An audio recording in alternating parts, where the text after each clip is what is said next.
পুলিশি হেফাজতে তৃণমূল কর্মী বিরজু কেওটের মৃত্যুর ঘটনায় রাজনৈতিক ও প্রশাসনিক মহলে তৈরি হয়েছে তীব্র চাঞ্চল্য। মৃতের স্ত্রী জেনি শর্মা কেওট অভিযোগ করেন, লকআপের ভিতরে পুলিশি মারধরের কারণেই তার স্বামীর মৃত্যু হয়েছে। সেই অভিযোগকে কেন্দ্র করে পুলিশের ভূমিকা নিয়ে ওঠে প্রশ্ন। ঘটনাকে ঘিরে এলাকায় উত্তেজনাও তৈরি হয়। সোমবার মৃত তৃণমূল কর্মী বিরজু কেওটের বাড়িতে যান মুখ্যমন্ত্রী শুভেন্দু অধিকারী। মৃতের পরিবারের সাথে দেখা করার পর সংবাদ মাধ্যমের মুখোমুখি হয়ে রবিবারের ঘটনায় মমতা বন্দ্যোপাধ্যায়ের তোলা অভিযোগের জবাবে সরাসরি পাল্টা আক্রমণ শুভেন্দু অধিকারীর। কাল আপনি পুলিশকে না জানিয়ে এসেছিলেন, এরপর কোথাও গেলে পুলিশকে সময় নিয়ে জানিয়ে আসবেন, পুলিশ ব্যবস্থা করবে। মমতাকে এই বার্তাই দিলেন মুখ্যমন্ত্রী।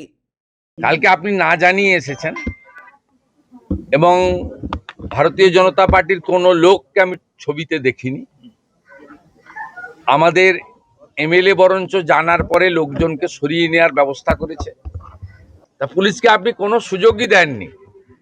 তারপরেও আমি বলবো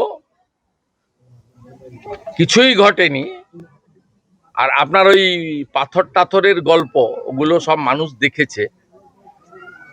আমি আপনাকে পরামর্শ না দিয়ে অনুরোধ করব, আপনি কোথাও গেলে পুলিশকে টাইম নিয়ে জানিয়ে আসবেন।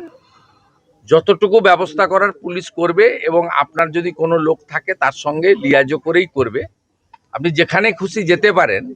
এদিন শুধু পুলিশের ভূমিকাই নয়, একই সঙ্গে মমতাকে নিশানা করে শুভেন্দুর তীক্ষ্ণ সংযোজন।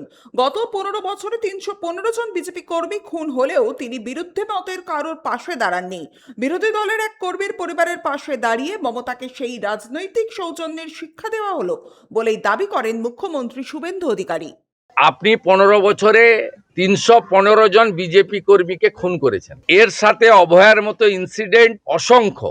আপনি কোথাও একবারও কোনো আপনার অপোজিট থটের লোকের বাড়িতে গিয়ে সহানুভূতি দেখিয়েছেন এ উদাহরণ নেই। কিন্তু আপনার দলের কর্মী এবং আপনার দলের কর্মী স্ত্রী, যিনি তৃণমূল কংগ্রেসের এখানকার কাউন্সিলর, তার বাড়িতে রাজ্যের মুখ্যমন্ত্রী হাই লেভেল টিম নিয়ে এসে পরিবার যা যা চেয়েছে প্রাথমিকভাবে সেটা পূরণ করার মধ্য দিয়ে একটা মুখ্যমন্ত্রীর শুধু দলের নয়, রাজ্যের, এটা আপনাকে আমি বুঝিয়ে দিয়ে গেলাম, শিখিয়ে দিয়ে গেলাম। যেটা আপনি করতে পারেননি সেটা শুভেন্দু অধিকারী করার চেষ্টা করল। Bureau report, 99 news Bangla. আপনারা দেখছেন 99 নিউজ বাংলা।